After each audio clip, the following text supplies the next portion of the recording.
नमस्कार, मेरा नाम आलोक है। आप लाइव स्ट्रीम देख रहे हैं। बिहार में बहुत चर्चा हो रही थी, अब सभी चर्चाओं पर विराम लग चुका है। खेला होने की बात हो रही थी, लेकिन ऑपरेशन हो गया आरजेडी का। अभी ऑपरेशन बाकी है। नीतीश कुमार हो या सम्राट चौधरी हो, सभी ने कहा है कि अभी सबका इलाज करेंगे। नीतीश कुमार ने भी कहा है कि उन सभी पर कार्रवाई होगी। नीतीश कुमार तो खैर हमारे साथ गणेश्वर जी हैं। नीतीश कुमार तो खैर नाप तौल के बोलते हैं, और अब नीतीश कुमार की शब्दावली भी फिर पहले जैसी लग रही है। नहीं, नाप तौल का तो बोलते ही हैं, लेकिन अब उनका गुस्सा फट पड़ा है। और देखिए, जैसे ही आज उन्होंने कहा विधान परिषद में एक खास सदस्य की ओर इशारा करते हुए, दबाव बना देंगे ना तो बर्बाद हो जाओगे। तो देखिए, जो आपने बात कही, ऑपरेशन अभी कंप्लीट नहीं हुआ है। अब देखिए, तमाम विभागों की संचिकाएं खुलने वाली है। कहां कहां क्या हुआ। सम्राट चौधरी दूसरे मिजाज के लिए जाने जाते हैं।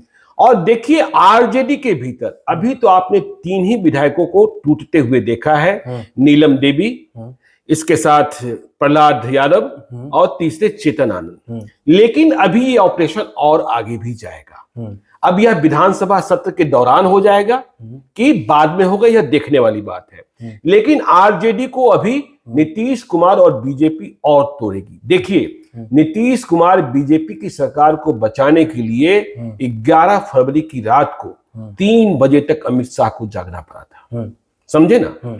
तो इसका फलाफल इतनी आसानी से नहीं निकलने वाला। सिर्फ नीतीश कुमार अकेले नहीं जाग रहे होंगे? नहीं, नीतीश कुमार तो जाग ही रहे थे, और तमाम लोग, नित्यानंद राय, सम्राट चौधरी, अशोक चौधरी, श्रवण कुमार, संजय झा, ठीक है, तमाम, विनोद तावरे, ऋतुराज सिन्हा, तमाम जो इस ऑपरेशन में शामिल थे। तो देखिए, आरजेडी के भीतर सच में करीब दर्जन भर विधायकों को चिन्हित करके रखा गया है। देखिए, प्रहलाद यादव उधर चले जाएंगे, इसकी उम्मीद तो न लालू यादव को थी और न तेजस्वी यादव को थी। देखिए, अब जिन विधायकों को चिन्हित करके रखा गया है उनके बारे में सोचिए, कौन कौन हो सकते हैं। नाम लेना मुनासिब नहीं होगा। एक ऐसे विधायक हैं जो बिहार प्रदेश राष्ट्रीय जनता दल के पदाधिकारी हैं, ठीक है ना। 4 महीने से दफ्तर में जाते हैं, लेकिन अपने कार्यालय कक्ष में नहीं जाते हैं, क्योंकि उनके कार्यालय कक्ष पर किसी दूसरे का कब्जा है। और वे गाड़ी में बैठकर ही कुछ कुछ साइन कर देते हैं, जो जरूरत की, जो कागजात होते हैं, हाँ, जो जरूरत की सामग्री होती है या जरूरत के दस्तावेज होते हैं, तो उन पर नजर है। एक और महिला विधायक है जिन्हें सरकार की मदद चाहिए अपने पति के लिए, वह भी लाइन पर है। एक और विधायक है, समझे ना, वह भी महिला है, उन्हें भी बचना है, अपने परिवार को बचाना है।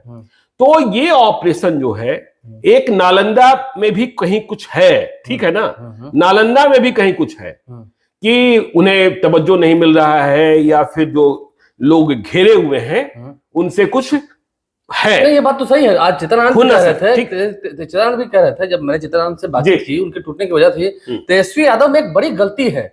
आप जैसे नीतीश कुमार को लेकर है, नीतीश सबके हैं, तेजस्वी यादव को कहते हैं कि मुख्यमंत्री बनाएंगे, तो तेजस्वी सबके ना है जी। कि 3-4 लोगों से घिरे हुए हैं, बस उन्हीं 3-4 लोग हैं। देखिए, अब आप तय करेंगे वही करेंगे। देखिए, अब आप चेतन आनंद की बात शुरू कर दिए हैं, तो 11 फरवरी की रात की कहानी भी बता देते हैं। सुना ही दीजिए कहानी। सुन लीजिए कहानी। ये बहुत इंटरेस्टिंग कहानी है कि आनंद मोहन और नेताजी में क्या बातचीत हुई। मैं नेताजी कह रहा हूँ, मैं नाम नहीं ले रहा हूँ, न लालू यादव का नाम ले रहा हूँ, न तेजस्वी यादव का नाम ले रहा हूँ, न नीतीश कुमार का नाम ले रहा हूँ। हाँ, न नीतीश कुमार का नाम ले रहा हूँ। आपको पता है कि चेतन आनंद 10 फरवरी से तेजस्वी यादव के सरकारी बंगले पर थे, जब आरजेडी विधानमंडल की विधानमंडल की बैठक हुई। 11 फरवरी की रात को, 11 फरवरी की शाम को पहले चेतन आनंद के छोटे भाई ने उनकी गुमशुदगी की रिपोर्ट दर्ज कराई, पिता आनंद मोहन की सहमति से। दिन में आनंद मोहन और नीतीश कुमार की मुलाकात हो चुकी थी। रात को 10 बजे के करीब पुलिस गई और चेतन आनंद साथ में नहीं आए, बगैर चेतन आनंद के लौट गए। हाँ, लौट गई, क्योंकि बातें हुई। हाँ, चेतन आनंद ने कहा कि मैं थोड़ी देर के बाद वापस आ जाऊंगा, मैं भुलाया नहीं हूं, हाँ, मैं गुम नहीं हूं। और देखिए, कहा यह जा रहा है, आज विधानसभा के भीतर यह तमाम चर्चाएं रही कि चेतन आनंद को तब यह कहा गया नेताजी की ओर से कि ठीक है, आप चले जाइएगा, लेकिन थोड़े वक्त के बाद चाहिए, क्योंकि बाहर प्रेस मीडिया जमा, हाँ, बाहर प्रेस मीडिया, और यह बात अच्छी नहीं लगेगी कि पुलिस आपको ले जा रही है, तो ठीक है। तो थोड़े से वक्त का इंतजार करते करते रात के 12 बज गए। रात के 12 बज गए। और इसके बाद भी उन्हें जाने नहीं दिया जा रहा। तब तक उन्होंने सब्र किया। हाँ, सब्र किया। तब ये कहा जाने लगा कि ठीक है, अब मत जाइए, इतनी रात हो गई, लोग क्या कहेंगे, कल साथ में ही चलिएगा। तो चेतन आनंद को ये लग गया कि अब मुझे जाने नहीं दिया जाएगा, और वह अपने पिता की मंशा को भी समझ रहे थे। तो कहा यह जाता है, ठीक है, आनंद मोहन अपने रौद्र रूप के लिए, अपने बाहुबल के लिए जाने जाते हैं। उनके पिता को कौन नहीं जानता है? अरे कौन नहीं जानता है, ठीक है ना। तो कहा यह जाता है, जो खबरें हैं, जो बाजार में चर्चाएं हैं, कि चेतन आनंद ने अपने पिता को टेक्स्ट मैसेज किया, प्लीज कॉल मी, मैसेज कर दिया। हाँ प्लीज कॉल मी। तब नेताजी भी वहीं मौजूद थे, उन्हें पता ही नहीं चला कि चेतन आनंद ने मैसेज कर दिया। इसके तत्काल बाद आनंद मोहन जी का फोन बेटे के पास पहुंच गया, और तो चेतन आनंद ने कहा कि अभी आने में परेशानी है। आनंद मोहन भी शायद कहीं और बैठे थे, घर पर नहीं थे। जैसे ही चेतन आनंद ने कहा कि अभी आने में परेशानी है, रात में ये हो गया, इसके बाद तो आनंद मोहन फट पड़े। अरे तुम बताएगा जी, आने में परेशानी है और क्या है? हम तुम्हारे बाप हैं कि तुम मेरा बाप है? और तुमको ट्रेन पकड़ के आना है, जो तुम बता रहे हो, हमको समझा रहे हो? चुपचाप आओ। ये घर क्या बोलता है, तुम्हारा है, ये घर मेरा है। अच्छा, वो घर उनका है? हाँ, पाटलिपुत्र वाला घर, ये घर मेरा है। इस घर में कौन कब आएगा, कहां आएगा, कैसे आएगा, वो हम तय करेंगे ना। और तुम बड़ा आदमी बन गया है, कौन रोके हुए है तुमको? बात करा दो, बात करा, हाँ बात करा दो। फिर सुनते हैं आनंद मोहन का फोन नेताजी को दिया गया, और नेताजी आनंद मोहन की लाइन पर थे। आनंद मोहन उसी रौद्र रूप में, अरे नेता बनता है, तुम मेरा बेटा को रोक लेगा? है तो औकात है, और तुम तय करेगा कि मेरा बेटा कहां वोट करेगा, कहां वोट नहीं करेगा? आए क्या? हाँ आए क्या? तुम नहीं जानते हो हमको? बहुत शक्ति है, बहुत तुमको लगता है समर्थक है, हम अपने समर्थकों को लेकर आए हैं, तो फिर बता देंगे क्या होगा क्या नहीं होगा। तो समर्थक लेकर जाने को तैयार हो गए, समर्थक लेकर जाने को तैयार हो गए, और कहा कि तुरंत छोड़ो, ठीक है, तुरंत छोड़ो, नहीं तो हम आते हैं। इसके बाद बात तो बिगड़ गई। अब यह हुआ कि इतना माहौल, तो फिर एक रास्ता निकालने की कोशिश हुई कि चूंकि गुमशुदगी की रिपोर्ट दर्ज हो गई थी, अब वो अकेले निकलते चेतन आनंद, और फिर जाकर मीडिया में बयान दे देते। तो कहा गया कि ठीक है, पुलिस को ही भेज दीजिए, पुलिस वाले साथ लेकर चले जाएंगे। ये बात सहमति बन गई। तो ये बात सहमति बन गई। इसके बाद पुलिस रात को फिर गई। आपने वो खबर चलाया था? हाँ, अहले सुबह, मुझे याद है, अहले सुबह। और देखिए, उधर ऑपरेशन में अशोक चौधरी, संजय झा, सम्राट चौधरी लगे थे, और पटना की पुलिस भी लगी थी, ठीक है। इससे आगे की कहानी भी बताएंगे, जब ललाट पर पिस्टल, ठीक है, बने रहिएगा इसी वीडियो में, पिस्टल भी चला, हाँ समझिए ना। तो उसके बाद पुलिस को कहा गया कि जाइए चेतन आनंद को लेकर चले आइए। तो पुलिस पार्टी पहुंची। अब पुलिस पार्टी पहुंची तो जो फाटक था वो खुल ही नहीं रहा था, क्योंकि जो वहां सुरक्षा कर्मी थे, उन्हें भीतर से इस बात का निर्देश प्राप्त नहीं था कि यदि पुलिस वाले आए तो आसानी से फाटक खोल लीजिएगा। और रात, काफी रात हो गई थी, 2 बज गए, हाँ 2 बज गए थे। तो अब पुलिस वाले भी जो चेतन आनंद को लाने गए थे, वो बिल्कुल रौद्र रूप में आ गए, और कहा गया गेट खोलोगे कि तोड़ दें। तो जब यह रौद्र रूप में पुलिस आ गई, जो चेतन आनंद को लेने गई थी, तो जो वहां सुरक्षा कर्मी थे वे भी समझ गए कि मंशा क्या है और क्या क्या हो सकता है। तो फिर गेट खोला गया। वहां से चेतन आनंद को लेकर पटना पुलिस के एक बड़े अधिकारी निकले, और जैसे ही चेतन आनंद निकले तो उन्होंने अपने पिताजी को फोन किया। पिताजी घर पर नहीं थे। चेतन आनंद को उम्मीद थी कि पिताजी घर पर ही हैं। अच्छा, चेतन को नहीं पता था कि पिताजी नहीं? हाँ, पिताजी घर पर नहीं है। आनंद मोहन अब भी मिशन में लगे थे, ऑपरेशन में लगे थे, कहीं थे। हाँ, तो बोले आ गया तुम, जाओ घर पर, और जब तक हम ना आ जाएं सोना मत, जो हम कहेंगे वही होगा। वोट किसको देना है नहीं देना है ये हम तय करेंगे, तुम तय नहीं करेगा। हम तुम्हारे बाप हैं, तुम हमारे बाप नहीं हो, ठीक है। इतनी बातें हो गई, घर चले गए। चेतन आनंद घर चले गए, एक दूसरी गाड़ी, हाँ पाटलिपुत्र वाले घर पर। आनंद मोहन आले सुबह शायद पहुंचे, पहले सुबह आले सुबह, और चेतन आनंद पिताजी के इंतजार में ड्राइंग रूम में ही सोफे पर लेटे हुए थे। और पिताजी ने आते ही पहले तो चेतन आनंद को झाड़ दिया, ठीक है ना, तुम आनंद मोहन का बेटा है, इतना डरपोक है, तुमको कोई रोक लेगा तुम रह जाएगा। और उन्होंने जाते जाते कहा अपने शयन कक्ष की ओर कि सुनो, वोट देना है नीतीश कुमार को, नीतीश कुमार को वोट देना है, और जाकर अशोक चौधरी जी से मिल लेना। अशोक चौधरी जो कहेंगे उन्हीं के साथ रहना और जो कहेंगे वही करना। तो ये कहानी तो हुई उस रात। चौधरी के साथ सिर्फ चित्तरंजन नहीं थे, हाँ, एक और व्यक्ति थी, नीलम देवी। नहीं, नीलम देवी का ऑपरेशन अलग है, वो कहानी आपको कल बताएंगे, ठीक है ना। तो अब देखिए एक दूसरे विधायक जी की पिस्टल पर आ रहे थे। हाँ, पिस्टल पर ही आते हैं। यह कहानी भी आज विधायक जी ने खुद सुनाई है विधानसभा भीतर अपने साथियों को कि वे कैसे लाए गए। तो ये उस विधायक जी की कहानी है जिन्हें रास्ते में पुलिस ने रोका। और पुलिस ने कैसे रोका? क्या वर्दी वाले पुलिस वाले थे? तो पुलिस वाले थे, तो अरे पुलिस वाले ही थे, लेकिन स्पेशल टास्क फोर्स वाले थे, एसटीएफ। बिल्कुल तगड़े वाले, समझे ना। और जैसे ही गाड़ी रोकी गई सीधा पिस्टल, ठीक है ना। मतलब कोई संभलने का, विधायक जी डांट पाते, विधायक जी अपनी औकात दिखा पाते, विधायक जी अपनी ताकत दिखा पाते, इसके पहले ही पिस्टल सामने था। और कहा गया कि देखिए आपको अब यहीं रुक जाना है और एक फोन लगाकर देता हूं आपको। अच्छा, उसने कहा? अरे सुनिए तो, एक फोन लगाकर देता हूं आपको। और वह छोटा सा मोबाइल फोन था। ऑपरेशन किस तरीके से हुआ इसको समझिए। आजकल नया वाला जो मोबाइल है, नहीं नहीं नहीं नहीं नहीं नहीं नहीं, कीपैड वाला नहीं, ठीक है ना, चाहे होगा भी कीपैड वाला, छोटा वाला। हाँ, छोटा वाला कीपैड वाला, ठीक है ना। और कहा गया कि एक मोबाइल लगाकर देता हूं आपको, इस पर हाँ बोलना है आपको, इस पर हाँ बोलना, हाँ बोलना है। यदि आप हाँ बोलेंगे तभी आपको राहत मिलनी है, ना बोलेंगे तो ना बोलेंगे यह बताने की जरूरत ही नहीं समझी गई, पिस्तौल सामने था, ठीक है ना। तो जब वह फोन लगाया गया, किसको लगाया गया? जो इस पॉलिटिकल ऑपरेशन के उस रात के एक कमांडर थे। एक कमांडर थे, हाँ। विधायक जी समझ गए किसको फोन लगाया गया, आवाज आया। विधायक जी ने कहा भैया, तो यहां से पटना से आवाज गई, आ रहे हो ना, आ रहे हो ना, आ रहे हो ना कि नहीं आ रहे हो? तो नहीं आ रहे हैं भैया। तो ठीक है, अकेले मत आना, ये तुमको लेकर आएंगे। मतलब यह नहीं कहा दिया गया कि तुम आ रहे हो इसलिए इनका पिंड छूट गया, तुम इनके ही कब्जे में रहोगे, इनके ही कब्जे में रहोगे और ये ही तुमको पटना लेकर आएंगे। देखिए ये जो विधायक जी हैं उन पर ज्यादा नजर थी, क्योंकि इनके बारे में खबर यह थी कि वे अन्य विधायकों को भी मोबिलाइज कर रहे हैं। तो इसके बाद आप समझ सकते हैं कि ये हो गया कि इनको साथ लेकर, हाँ कह दिया फोन पर साथ में रहेंगे, हाँ साथ में रहेंगे। फिर ले जाया गया, वहां आरजेडी के समर्थक जुट गए, विधायक जेडीयू के और आरजेडी के समर्थक जुट गए। जहां पहुंचे वहां भी, हाँ जहां पहुंचे वहां आरजेडी के समर्थक जुट गए। ये कैसे मालूम हुआ कि वो कहां पहुंच गए? भाई आरजेडी वालों को तो मालूम था ही ना कि इनका कहां कहां मूवमेंट है, कैसे आ रहे हैं। उन्हें तो उम्मीद थी कि ये आएंगे, विधानसभा अध्यक्ष या विश्वास प्रस्ताव के खिलाफ वोट देंगे और अवध बिहारी चौधरी की कुर्सी बच जाएगी और फिर तो सरकार का खेला हो जाएगा।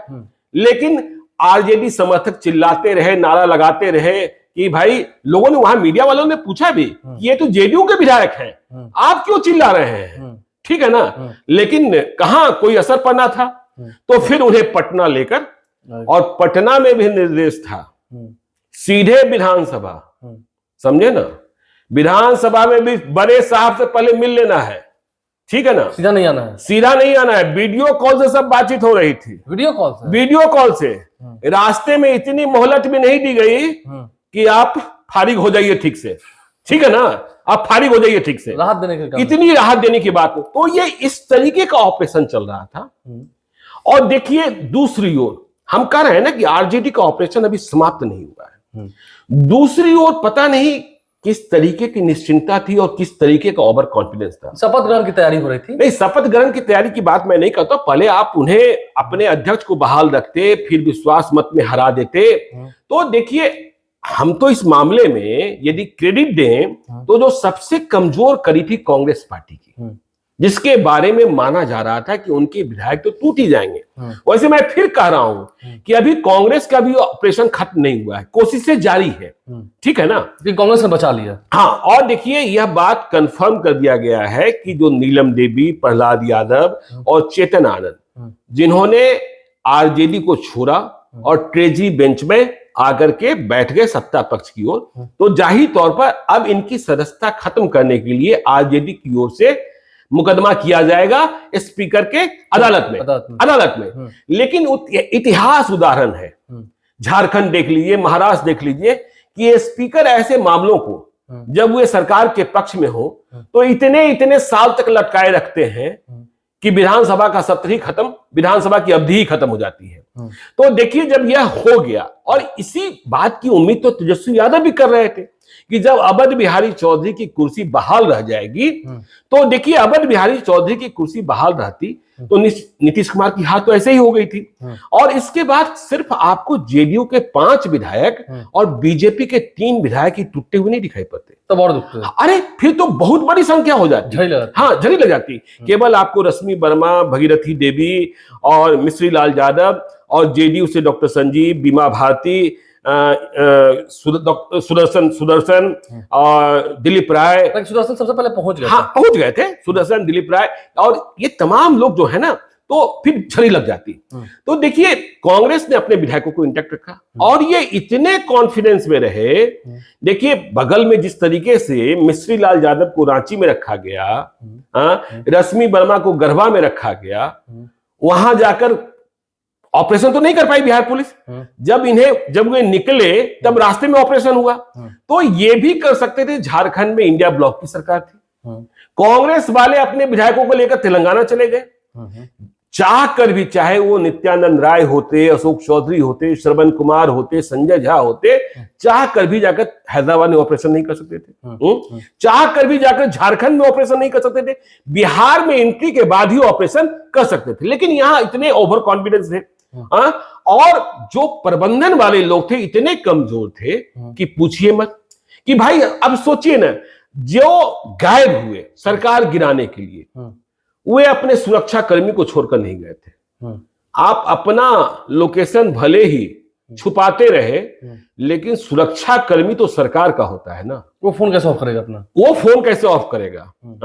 और उसका लोकेशन आज की तारीख में एक इंस्पेक्टर लेवल का ऑफिसर तो आप कहां हैं, मतलब वो साइबर यूनिट से 10 मिनट में जान जाता है। तो जब पूरी सरकार लगी थी, और याद रखिए फिर जिस सरकार के पास राजविंदर सिंह भट्टी जैसा डीजीपी हो, भट्टी को जब तक रोक रखते हैं तब तक ही रुका रहता है वो शख्स। जब आजादी दी जाती है तो भट्टी का नाम ही इसके लिए प्रसिद्ध रहा है कि वो पाताल से भी आदमी को खोज लेता है। नो नहीं सुनता है, नहीं पाताल से भी खोज। आप देखें ना कि भाई बीमा भारती के पति जो अवधेश मंडल हैं और उनका बेटा कहां, कैसे पता चल गया कि ये बख्तियारपुर और मोकामा से आगे जा रहे हैं? हाँ, पकड़ लिया गया।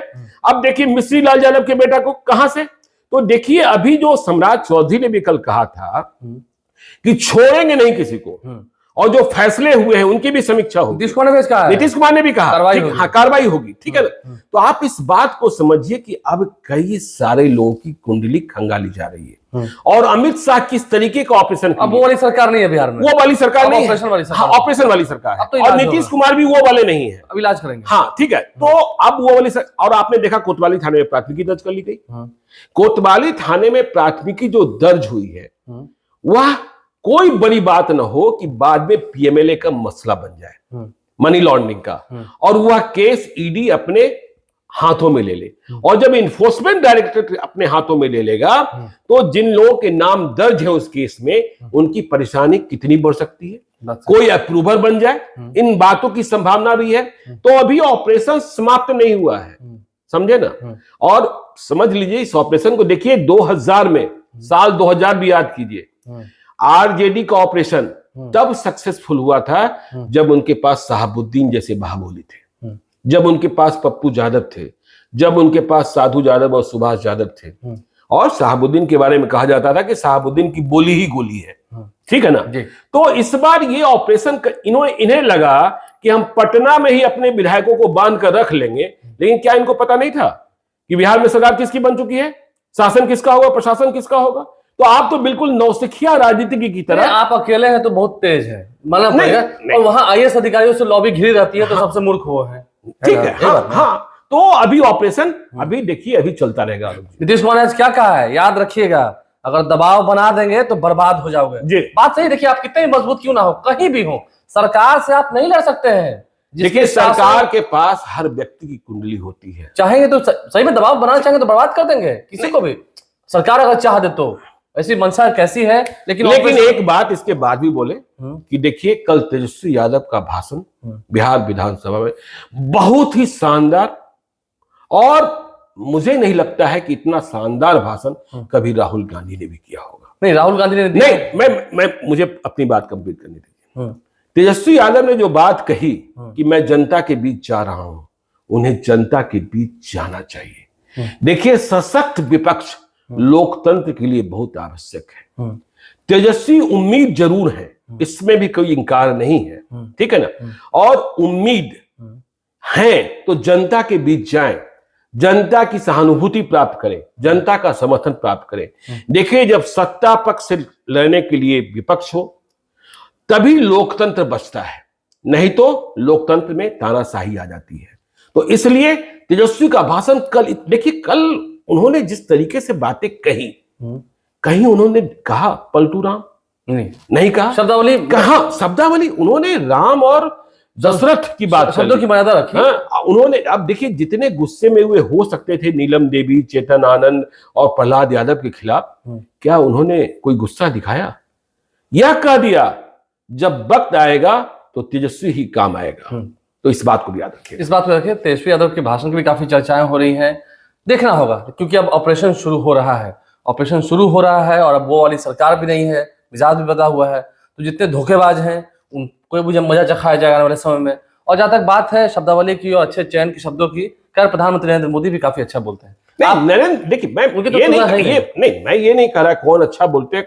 कल तेजस्वी यादव का भाषण अच्छा रहा है। और देखिए, मैं फिर कह रहा हूं, गंदे लोग सिर्फ एक पार्टी में नहीं होते, सभी में होते हैं। हाँ, जब मौका जिसको मिलता है वह उस गंदगी को साफ, आखिर हाँ, जेडीयू में भी अस्थिरता थी ना भाई। हाँ, अस्थिरता थी ना भाई, वहां तो टूट साफ थी ना। बीजेपी में भी दिख रहा था। ठीक है, तेजस्वी यादव मैनेजमेंट नहीं कर पाए, ये दूसरी बात ही है, उनका वो एक फेल हो गए, इस बात को मानिए। आप लाइव साहब बने हैं, देखना होगा अब किस पर कितना दबाव बनेगा, ये तो आने वाला वक्त ही बताएगा। हमारे चैनल को सब्सक्राइब कर लें, साथ साथ फेसबुक पेज भी लाइक करें। इसके अलावा ट्विटर हैंडल पर लाइव को फॉलो करें। धन्यवाद।